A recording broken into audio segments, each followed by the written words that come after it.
Seja muito bem-vindo a mais um vídeo do Review. Hoje nós vamos continuar a série sobre o Leite, um guia cristão para a leitura de livros. Vamos entrar no capítulo 8, que traz 20 dicas e truques para ler livros melhor, né? Livros de não ficção. Então esse é um capítulo e um vídeo muito prático sobre leitura. Acompanha aí comigo.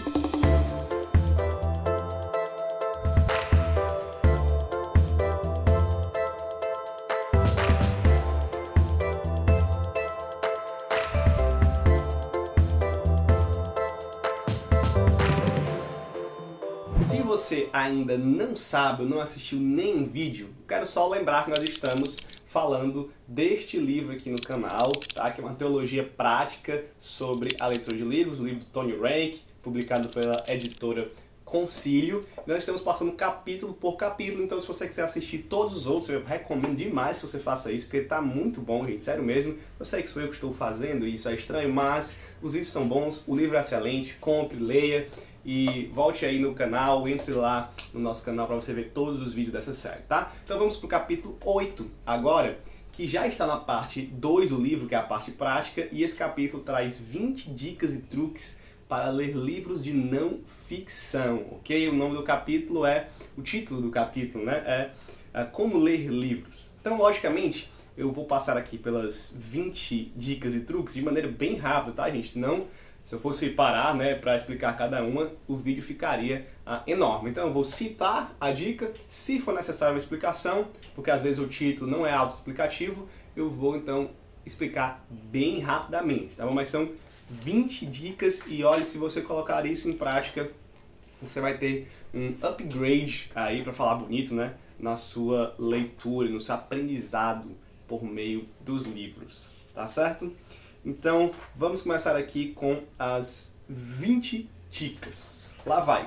Primeira delas, leitura rápida. Tá bom? Você pode usar a leitura rápida para analisar um livro. Tá bom? Você pode ir passando o olho em cima dele, vendo aí quais são os argumentos principais dos capítulos, ou fazer isso na introdução. Enfim, você pode fazer uma leitura rápida só para se familiarizar com o livro e isso vai lhe ajudar. Depois, dica 2, você faz então a leitura lenta. Agora sim a leitura com atenção.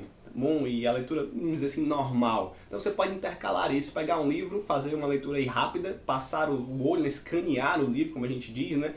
E depois você vai para a leitura lenta, já sabendo ali como é que os argumentos estão se encaixando, a ordem dos capítulos e tudo. Você pode fazer isso, tá bom? Terceiro, instale uma transmissão.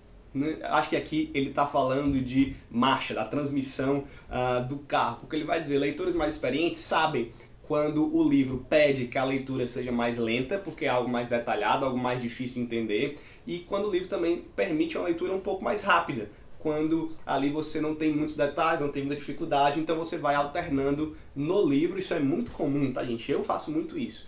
Há capítulos ou páginas que, meu Deus, que eu preciso ler devagar, preciso voltar para ler, inclusive ler de novo, ou aqui não, aqui eu posso seguir e avançar a leitura mais rapidamente. Quarto, anteponha-se. E aqui ele vai dizer que antes de começar a ler um livro, você precisa dizer qual é o propósito dele, precisa estabelecer qual é o propósito dele na sua vida. Por que você está lendo esse livro? Por que ele vai lhe ajudar? Que áreas ele vai lhe ajudar na vida? Enfim, o que é que esse livro vai fazer por você? Porque você vai depois ver se esse propósito foi alcançado. Quinto, determine a órbita autoral. Né? O que o autor quer com este livro? Para onde ele quer lhe conduzir? Então veja como o autor está colocando isso no livro. Geralmente ele faz isso na introdução, você pode ler lá com mais calma. Né? Eu não vou dizer mais os números não, porque eu já estou perdido aqui. Tá? Faça uma verificação de antecedentes. Ele está dizendo com isso que você pode fazer uma pesquisa online sobre o livro que você vai ler, tá? E ver aí resenhas, né? Indicações, por exemplo, a gente faz muito isso aqui no review, porque você já vai ter uma noção dos principais argumentos do autor. Eu costumo fazer isso aqui no review justamente para lhe dar essa ideia do que se trata o livro, para você ler já com alguma noção. Mantenha uma caneta por perto para fazer anotações, e a gente também tem um vídeo aqui no review sobre isso. Eu faço anotações no próprio livro, eu risco os livros, mas você pode fazer num caderno ao lado, ou você pode fazer no computador, né? Mas anote, faça anotações. Né?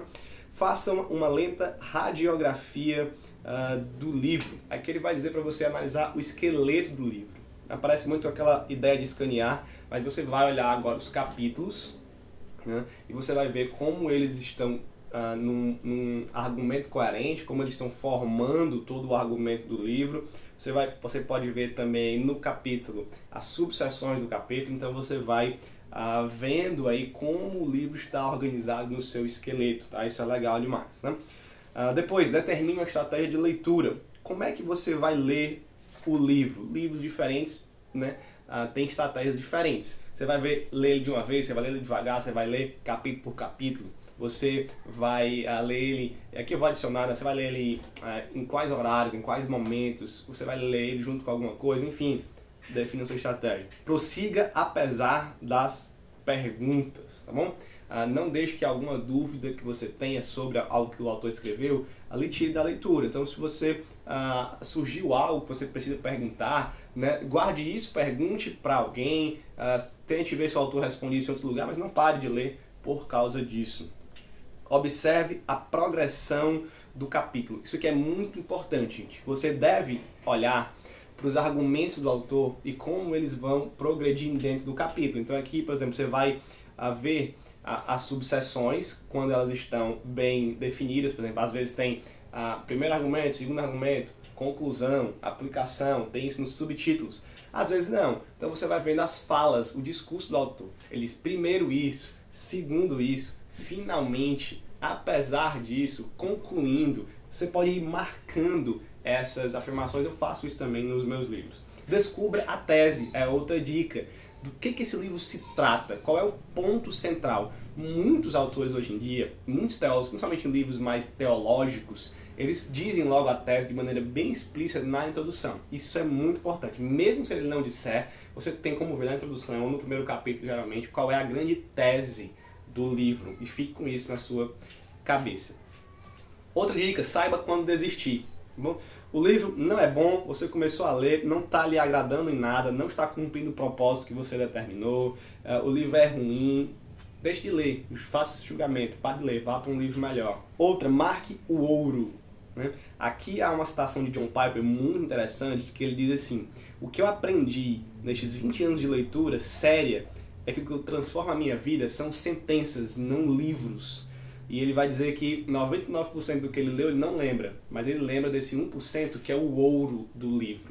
Que são aquelas frases, aqueles parágrafos que mudam a nossa visão sobre alguma coisa, que dá um insight totalmente novo, transformador, que nos leva a uma reflexão, né, sobre a nossa vida cristã. Então, ache esses pontos, marque esses pontos e lembre desses pontos. Faça paráfrases também, ok? Você pode parafrasear o conteúdo dos livros, né? Qual é o ponto principal desse capítulo? Reescreva esse ponto com suas próprias palavras, né? Ou em outras, de forma mais resumida. Faça isso para você aprender. Descubra o porquê. O que motivou esse autor a escrever o livro? Né? Por que ele está escrevendo isso? Né? O que levou ele? Isso vai lhe dizer também o contexto dessa obra e por que você deve ler e quais são os motivos para você aplicar esse livro, né? Encontre os furos, tá bom? Às vezes você vai ver que o autor escreveu sobre um tema e ele deixou algumas lacunas, ou sei lá, alguns furos, né? Ele não escreveu sobre alguma coisa que ele poderia ter escrito, para preencher mais esse tema. Você pode perguntar, que peças estão faltando no livro, né? Para que você vá atrás disso em outras pesquisas, em outros livros. Deixe a poeira assentar. Lê o livro, não tire conclusões muito rapidamente. Se acalme, pense, reflita no livro, deixa a poeira assentar, aí você tira a sua conclusão. Né? Eu já olhei para livros e disse assim, pai, esse livro aqui é muito bom. Depois, quando a poeira assentou, eu disse, ele não é tão bom assim. Ou o contrário também. Compare e contraste livros. Pegue livros que falam sobre o mesmo tema, às vezes temas parecidos, né? E compare eles. Veja o que foi furo e lacuna em um, se o outro preencheu. Veja os argumentos, compare livros, isso é muito legal também. Recolha e armazene o ouro. Lembra do ouro? Você marcou? Recolha isso. Marque isso. Escreva isso nas suas anotações. Escreva isso onde você possa lembrar, você possa ficar lendo de novo. Grave isso na sua memória. Pronto, são as 20 dicas aqui. Eu estava perdido, quase sem ar de tanto falar, certo? Então são aqui as 20 dicas, você vai pulando aí de uma por uma. E se você quiser explicações sobre cada uma dessas dicas, o Tony Rank deu nesse livro, gente, que se você quiser melhorar a sua leitura teológica, cristã, de ficção, leitura em geral, né, compre esse livro, leia esse livro, é realmente muito bom. Aqui são as dicas do review, são as dicas de Tony Rank, eu estou só passando para você porque elas me ajudam muito e eu espero que você possa ser edificado pelas suas leituras. Até o próximo vídeo neste canal, e aí curta, compartilhe, né, se inscreva para nos ajudar. Valeu!